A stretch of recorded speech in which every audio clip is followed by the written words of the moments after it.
కళ్ళు మండిపోతుంటే బలవంతాన కళ్ళు తెరవడానికి ప్రయత్నించాడు గోపాలాచారి. ససేమిరా తెరుచుకోనని మొరాయిస్తున్నాయి కళ్ళు. బలవంతాన కళ్ళు తెరిస్తే గడియారంలో ముళ్ళు 6 గంటలైందని చెప్తున్నాయి. రాత్రి ఇంటికొచ్చి పడుకునేసరికి 4 ఓహ్! ఈవేళ చక్రపాణొస్తున్నాడు కదూ, మరిచిపోయాను. చటుక్కున లేచి కళ్ళజోడు పెట్టుకుని హాల్లోకొచ్చాడు. బస్సు తొందరగా వచ్చేసినట్లుందే. అయ్యో! అరుణకి వీళ్ళొస్తున్నట్టు చెప్పనే లేదు. తిట్టుకుంటూ అక్కడ జరుగుతున్న హడావిడికి తెల్లబోయి చూస్తున్నాడు. డ్రైవర్ చక్రపాణి వాళ్ళ పెట్టెల్ని గెస్ట్ రూంలో పెట్టేశాడు. రండి సార్. డ్రైవర్ మాటల్ని వినిపించుకోకుండా వరండాలోనే నించుండిపోయారు సంకోచిస్తూ చక్రపాణి బృందం. ఇంటికి రమ్మని పిలిచి బయటికి రాడాం. ఇంట్లో ఆడవాళ్ళని అడగకుండా ఫోన్లోనే రమ్మనేశాడు. ఎలా ఉంటుందో శశి లాంటి భార్య అయితే. రేయ్, ఏంట్రా పరాయి వాళ్ళలా బయట నుంచుండిపోయారు, లోపలికి రారా సొంట. కరువు తీరా తిడుతూ చక్రపాణిని కౌగిలించుకున్నాడు గోపాల్. చేటంతైన మొహంతో చక్రపాణి పులకించిపోయాడు మిత్ర పరిశువంగంతో. ఇద్దర్నీ చూస్తూ సుభద్ర పక్కకి జరిగింది. ఎక్కడైనా మంచి స్వాగతం లభించింది అనుకుంటూ. అయ్యయ్యో, అందర్నీ బయట నిలబెట్టేశారేంటి? రండన్నయ్య. అరెరే బంగారు తల్లులు, ఏంటలా చూస్తున్నారు? రండమ్మా, అందరూ మొహాలు కడుక్కుంటే వేడివేడి కాఫీ తాగేద్దాం. అరుణ హడావిడికి ప్రాణం లేచొచ్చినట్లయింది సుభద్రకి.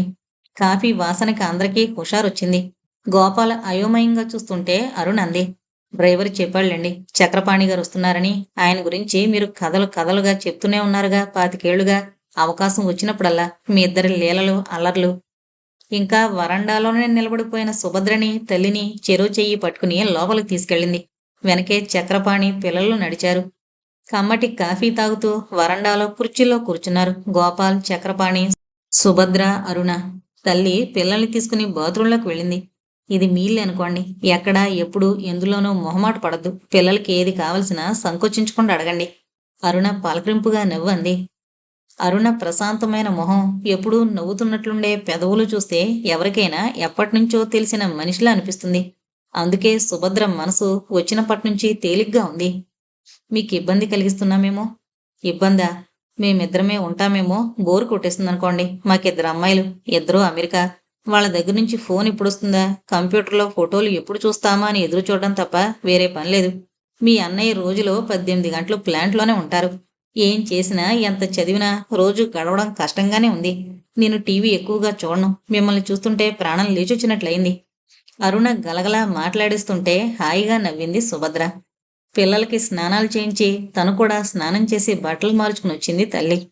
తన వాళ్ళంటూ ఉన్నారు తన సమస్యలు తీర్చడానికి అనుకోగానే కాస్త ధైర్యం వచ్చింది. స్నానం చేస్తుంటే చిట్టడిగింది భయంగా. అమ్మా, మన ఇంటికి వెళతామా? లేదమ్మా, ఒకవేళ వెళ్ళినా తాతయ్య ఉన్నారు కదూ, నాన్నకి చెప్తారు కొట్టద్దని. చేతులు వణుకుతుంటే గట్టిగా పట్టుకునంది. పిల్లల్ని చూడగానే అరుణ తనే లేచి పాలు తీసుకొచ్చిచ్చింది ఇద్దరికీ గ్లాసుల్లో. లోపలికి తీసుకెళ్లి తాగించసాగింది. మీ పేర్లేంటి బంగార్లు? నేను చిట్టి, ఇది బుజ్జి. ముద్దుగా ఉన్నాయే. మరి స్కూల్లో పేర్లు కూడా ఇవే పేర్లా? ఇంకా స్కూల్కి వెళ్ళట్లేదమ్మమ్మా, కొంచెం పెద్దయ్యాక వెళతా. 5 ఏళ్లకు కానీ పంపరేమో పిల్లల్ని. మంచిదే, తన చిన్నప్పుడు అలాగే ఉండేది కదా అనుకుంది అరుణ. తల్లి కాఫీ తాగేసొచ్చింది. చూడ్డానికి కలుపుగోలుగానే ఉన్నారు, కానీ ఎందుకో ముడిచుకుపోతున్నారు ముగ్గురు. చక్రపాణి గారి అమ్మాయి అయితే వంచిన తల పైకెత్తడం లేదు. ఏదో పెద్ద సమస్యే వచ్చినట్లుంది. వాళ్ళనే చెప్పనిద్దాం.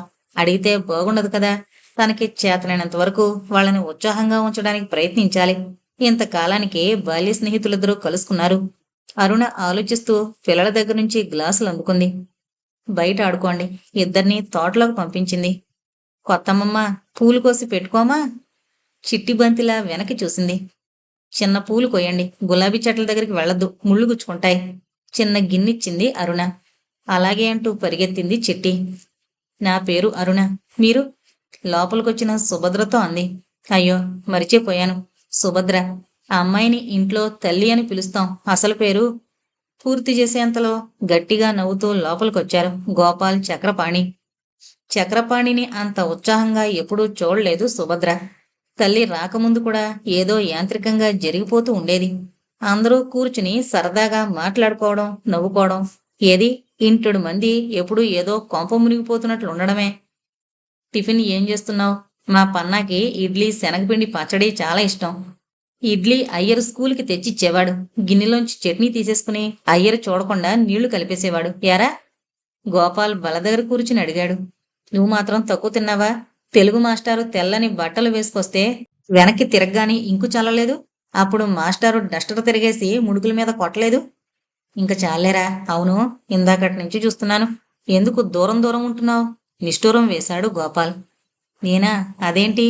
అదిగో ఏరా అనట్లేదు. నేనేమో చిన్నప్పటి పన్నాలా మాట్లాడిస్తున్నాను. ఓ అదా. నువ్వేమో పెద్ద ఇంజనీరువి, నేనేమో నేను ఎప్పటికీ పన్నా గుండులమే, తెలిసిందా? సరే సరే, ఒప్పుకున్నానులేరా. నీ కళ్ళేంటి ఎర్రగా ఉన్నాయి? ఇందాకటి నుంచి అడుగుదామనుకుంటున్నా. ఆదుర్దాగా అడిగాడు చక్రపాణి తన గొడవ పూర్తిగా మరిచిపోయి. రాత్రంతా నిద్రలేదురా. ప్లాంట్లో ఏదో ప్రాబ్లం. అవునన్నయ్య, రాత్రి 4ంటికి ఇంటికొచ్చారు. సుభద్ర గారు, మీరు కూడా స్నానం చేసి రండి, టిఫిన్ తిందాం. అరుణ వంటింట్లోకి నడిచింది. తల్లి అక్కడి నుంచి ఎప్పుడో లేచి లోపలికి వెళ్ళిపోయింది. సిఈ గారి బృందం వెళ్ళగానే జరిగిందేంటో అర్థమైంది సుగుణకి. దుఃఖం ఆపుకోలేక మంచం మీద అడ్డంగా పడి కరువు తీరా ఏడ్చింది. ఎన్ని రోజులుగా రవి తనతో సర్దుకుపోతున్నాడు. తను రోజూ చూసే టీవీ సీరియల్లా కళ్ల ముందు కదిలింది గతం. సుగుణది బద్ధక స్వభావం. ప్రతీదీ తేలిగ్గా తీసుకుంటుంది. స్వతహాగా మంచిదే. పుట్టింట్లో ఏ విధంగా పట్టించుకోనట్లుందో అలాగే తనింట్లో కూడా ఉండొచ్చు అనుకుంది. దానికి తోడు రవి కూడా ఏమనకుండా వదిలేశాడు. ఎందుకొచ్చిన గొడవలే అనుకుని. ఇంకా టీవీ, అందులో రకరకాల ఛానల్స్ సుగుణ బద్ధకాన్ని ఎక్కువ చేశాయి. సినిమాల్లో, టీవీ నాటకాల్లో చూపించే మంచిని గ్రహిస్తే బాగానే ఉండేది. అందులో కొంతమంది ఆలుమగలు ఎంత అన్యోన్యంగా ఉంటారో, ఆడవాళ్లు ఇంటిని పిల్లల్ని ఎంత శుభ్రంగా ఉంచుతారో అలా ఉండడానికి ప్రయత్నిస్తే కదా. అలా ఉంటే టీవీ చూడ్డానికి ఉండదు. రెంటికి సమతుల్యం ఉంటే జీవితాన్ని బాగా అనుభవించొచ్చు. అలా ఏడ్చి ఏడ్చి పడుకుండిపోయింది సుగుణ. అమ్మా, ఫోన్. అవినాష్ ఫోన్ తీసి పిలిచాడు. ఇంకా పలకకపోతుంటే దగ్గరగా వచ్చి లేపాడు. Hello hello. ఫోన్లో ఎవరో గట్టిగా అరుస్తున్నారు. ఒక్క ఉదుటున లేచి ఫోన్ పైకెత్తి చెవి దగ్గర పెట్టుకుంది. చెప్పండి. గొంతు బొంగురుగా అయిపోయింది. మేడం, వంశీకృష్ణ. రవిగారికి బాగా ఉందట, నాతో మాట్లాడారు. అంబులెన్స్లో సాయంత్రానికి వచ్చేస్తారు. మీరు ఇంట్లో చూసుకోగలనంటే సరే, లేకపోతే మన హాస్పిటల్లో. అబ్బే వద్దు, ఇంటికే తీసుకొచ్చేయండి. ఇక్కడంతా సర్ది పెడతాను. సుగుణ గాబరాగా అంది. తన పెన్నిదిని ఎవరో కొట్టేస్తారేమో అన్నట్టుగా. సరే మేడం, సాయంత్రం 6-7 మధ్యలో రావచ్చు రవిగారు. నేను 9 గంటలకొస్తాను. మీరు రవిగారితో మాట్లాడతారా? అలాగే, రండి. కాలనీలో కొన్ని పోస్టులకు తప్ప P&T వాళ్ల ఫోన్లుండవు. కావలసిన వాళ్ళు పెట్టించుకోవాలి. రవి సెల్ ఉంది కదా అని ఊరుకున్నాడు. సెల్ అతను పట్టుకు వెళ్ళిపోయాడు. వంశీకృష్ణ ఫోన్ పెట్టేశాక టైం చూసుకుంది సుగుణ. 7 దాటింది. పిల్లలు ఎన్నింటికి వెళతారో. అవినాష్, మీరు స్కూల్కి ఎన్నింటికి వెళతారు? అడిగాక ఎందుకో సిగ్గనిపించింది. 8కి బస్సు గేటు దగ్గరకు వస్తుంది మమ్మీ. అవినాష్ అప్పటికే తమ్ముణ్ణి లేపేశాడు. ఇద్దరూ బ్రష్ చేసుకున్నారు. రవి బాగా అలవాటు చేసేశాడు. పిల్లలు చెప్పించుకోకుండా వాళ్ల పని వాళ్ళు చేసుకుంటారు.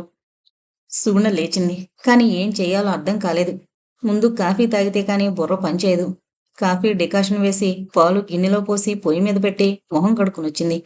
కాఫీ కలుపుకుని తాగుతుంటే పిల్లలిద్దరూ స్నానాలు చేసేసి బట్టలు వేసుకుని షూస్ వేసుకుంటున్నారు. అఖిల్ ఏదో పేచీ పెడుతూనే ఉన్నాడు. అవినాష్ ఆరిందలా సర్ది చెప్తున్నాడు.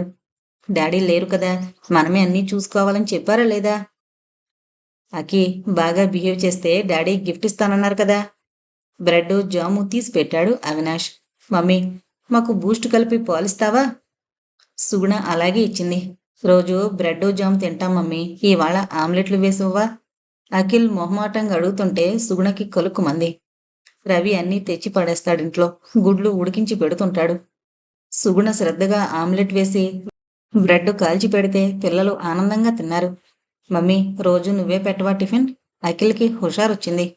అవినాష్కి మాత్రం అటువంటి ఆశ లేదు. ఇవాళ డాడీ లేరు కదా, రోజు ఎందుకు పెడుతుంది? ఎలాగైనా మమ్మీ చేస్తే ఆ టేస్టే వేరు అనుకున్నాడు. అలాగే, నేనే పెడతాను. 8 అవుతోంది, మరి బస్సు వెళ్ళిపోతే ఎలా? సుగుణ అంటుండగానే ఇద్దరూ బ్యాగులు పట్టుకుని పరిగెత్తారు. పిల్లలు వెళ్ళిపోయాక ఇల్లంతా తిరిగింది. కిటికీల్లో, వరండాల్లో గ్రిల్స్. ఎక్కడ పడితే అక్కడ దుమ్ము.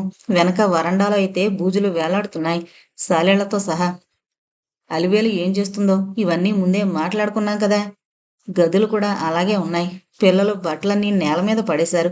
వంటిల్లైతే సుగుణ తిరుగుతుందనే భయం లేకుండా బొద్దింకలు, ఎలుకలు వేర విహారం చేస్తున్నాయి. అక్కడ చెదలు కూడా ఎక్కువే. తలుపుల నిండా అరచేతి మందాన పట్టేశాయి. సుగుణకి తన చిన్నప్పుడు ఎలా ఉండేదో గుర్తుకొచ్చింది. అమ్మ గట్టి గట్టిగా అరిచి పనివాళ్ల చేత పనులు ఎలా చేయించేదో. తనని కూడా ఎప్పుడూ తిడుతూనే ఉండేది. పొద్దున్న కాలేజీకి వెళ్ళేటప్పుడు ఎక్కడికక్కడ పడేసి వెళితే ఇంటికొచ్చేసరికి శుభ్రంగా సర్దుండేది. అవును, ఈ చెదలు అవి ఎలా పోతాయి? బెల్ మోగింది. తీసి ఉన్న తలుపు తోసుకుని అలివేలు ప్రవేశించింది. లేచి అంతా పరికిస్తున్న అమ్మగారిని చూసింది. అయ్యో, ఇంట్లో ఏం తినకుండా వచ్చింది. నాస్తా పొస్తే పాట పాడుకుంటూ చీపురు తీసింది వాకిలి తుడవడానికి. సుగుణ వెనకే వెళ్ళింది. అలివేలు జాగ్రత్తగా తుడవాల్సొచ్చింది. రోజు అటు ఇటు నెట్టేసి తుక్కుని ఒక మూలగా పోగు పెట్టి ఎత్తి చెత్తబుట్టలో పడేసింది. ఈ చెదలు బొద్దింకలు ఎలా వదులుతాయే? అలివేలు లోపలికొచ్చాక అడిగింది సుగుణ. పెద్ద బజార్లో కొత్తగా షాప్ పెట్టారమ్మా. ఆరే ఇంటికొచ్చి మిషన్లతో గోడలకి తలుపులకి ఏవో ఇంజక్షన్లు ఇస్తారంట. ఆడ ఎస్పీ అమ్మగారింట్లో వేయించుకున్నారు. అన్నీ మటుమాయం. ఏఎస్సీ గారు? అదేనమ్మా, ఏడియం గారు. ఆరింట్లో నేను ఆలికి అంట్లు చేస్తా. ఇంట్లోకి వేరే అమ్మాయింది. అలివేలు బల్ల కుర్చీలు దులుపుతూనే సమాధానమిచ్చింది. ఒక్క నిమిషం కూడా వ్యర్థపరచకుండా పనిచేస్తుంది. టైం మేనేజ్మెంట్కి పెద్ద ఉదాహరణ అనుకుంది సుగుణ దాని వంక చూస్తూ. ఓ, నిన్న రాత్రి ఆయన కూడా వచ్చినట్లున్నారు కదూ. మధ్యాహ్నం ఫోన్ చేసి కనుక్కోవాలి. ఇదిగోనమ్మా, 6 పేపర్ ఇస్తే దాచిపెట్టా, తీసుకోండి. అలివేలు సోషల్ సర్వీస్కి ముచ్చటేసింది. పెస్ట్ కంట్రోల్కి ఏదో సర్వీసు ఈ ఊళ్ళో కూడా పెట్టేశారనుకుంటే ఆశ్చర్యం అనిపించింది సుగుణకి. ఇంట్లో పనులయ్యాక వెళ్ళి ఫోన్ చెయ్యాలి. అలివేలు వెనకే తిరిగి పని చేయించింది. ఇద్దరూ కలిసి పిల్లల గది సర్దారు ముందుగా. పెదబాబు చక్కగా పెట్టుకుంటాడమ్మా, చిన్నబాబే వాడి వయసంతని అలివేల్ని అడ్డుకుంది. ఇప్పటికే దానికి అవసరమైన దానికన్నా ఎక్కువే చనువు ఉంది ఇంట్లో. అసలే పని తక్కువ, మాటలెక్కువ. ఇవాళ టీవీ పెట్టలేదమ్మా. ఆ సీరియల్ ఎటైందో ఏటో. ఏం కాదులే, రేపు చూడొచ్చు. రాత్రికి సారొస్తారు. మా గదంతా దులిపి సర్దాలి పదా. అలివేల్ని వెంటబెట్టుకుని అన్నీ తీసి దులిపింది. బొద్దింకలు పడగదిలో కూడా ప్రవేశించి హాయిగా నిద్రపోతున్నాయి. లక్ష్మణరేఖ రాయించింది. అక్కడక్కడ మూలల్లో ఎలకల ముందు పెట్టించింది. మంచం మీద దుప్పటి తీసి కొత్తది వేయించింది. ఆఖరుగా టీవీ తెచ్చి రవి మంచం ఎదురుగా పెట్టించింది. నెల రోజులు మంచం మీదే, మరి కాలక్షేపం ఉండాలి కదా.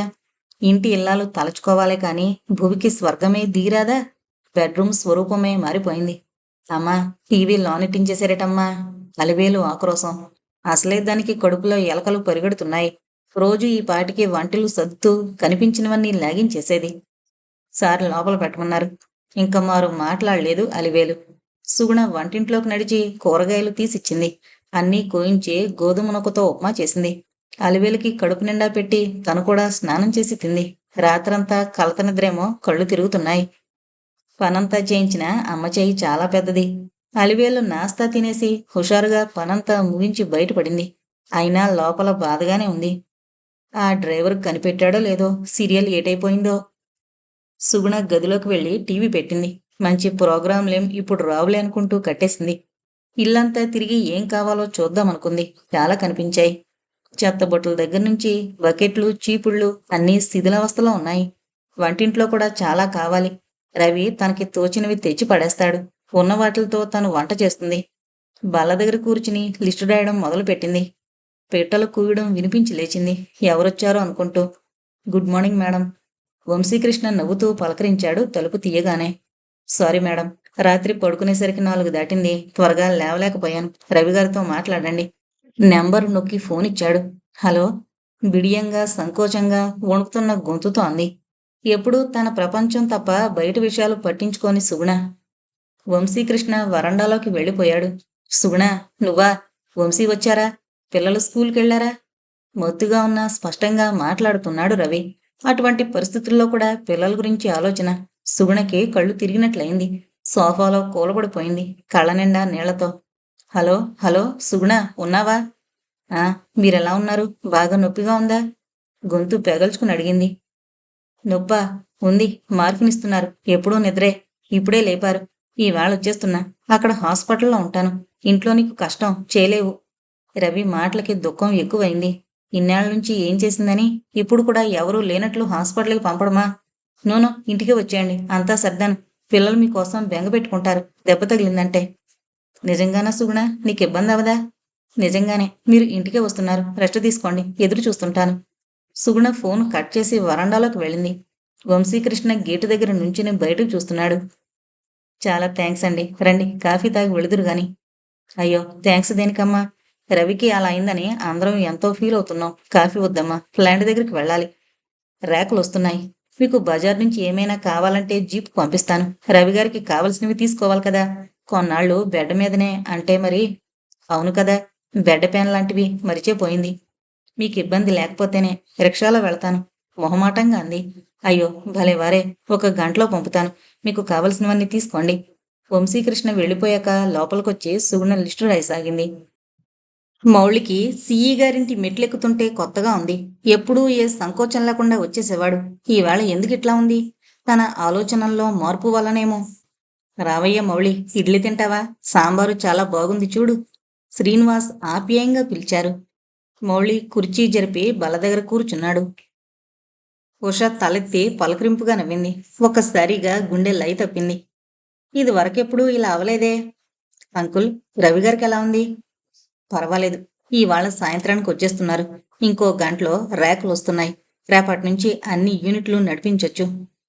అంకుల్, నేనొకటి చెప్పనా? శ్రీనివాస్ చెప్పమన్నట్లు తల ఊపగానే బల దగ్గరున్న వాళ్ళంతా కుతూహలంగా చూశారు. ఈ కాలనీ ఇంత ప్లాండ్గా ఉంటుంది కదా, ఇంత మురికిగా డర్టీగా వదిలేశారేమంకుల్. ఇదే నీట్గా గ్రీన్గా చేస్తే ఎంత బాగుంటుంది. అవునయ్యా, నేను అదే అనుకుంటాను. మున్సిపాలిటీ వాళ్ళు సరిగ్గా పనిచేయరు. ఇక్కడ నివసించే వాళ్ళకి అవగాహన లేదు. మీరు ఏదైనా పట్టించుకోవచ్చు కదా అంకుల్. మెయిన్ చెత్తంతా తీయించేసి యువతంతా కలిస్తే కాలనీని ఎంతో అందంగా తయారు చేయొచ్చు. అదే కదా మన ప్రధానమంత్రి గారు చెప్తోంది, స్వచ్ఛ భారత్. ఏమంటావు ఉషా? అప్పటికే మౌళి మాటలకి ఉష ఆలోచనలో పడింది. ఇప్పుడు ఎలాగూ కాలేజీకి 10 రోజులు సెలవులే. ఇలాంటి ప్రాజెక్టు మొదలు పెడితే పిల్లలకి అవేర్నెస్ వస్తుంది. రోజు 2 గంటలు గడిపితే చాలు.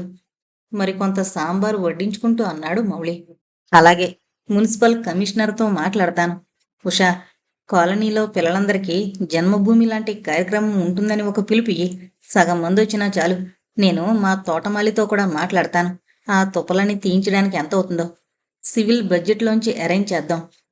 రోజు చూస్తున్నా కూడా ఎక్కడ మొదలు పెట్టాలో, ఎలా మొదలు పెట్టాలో అసలు దాని మీద ధ్యాస పెట్టడానికి సమయం లేక ఊరుకున్న శ్రీనివాస్ ఉత్సాహంగా లేచారు.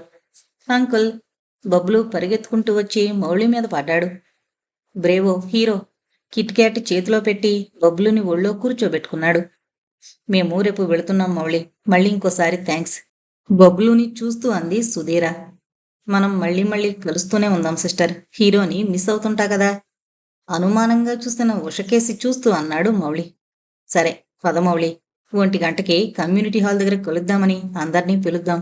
ఎవరెవరు ఊళ్ళకెళ్లారో, ఉన్నా ఎవరొస్తారో చూడాలి. వర్కర్స్ కాలనీలో చాలామంది ఉన్నారు కాలేజీలో. వాళ్ళందర్నీ ఇన్వాల్వ్ చెయ్యాలి.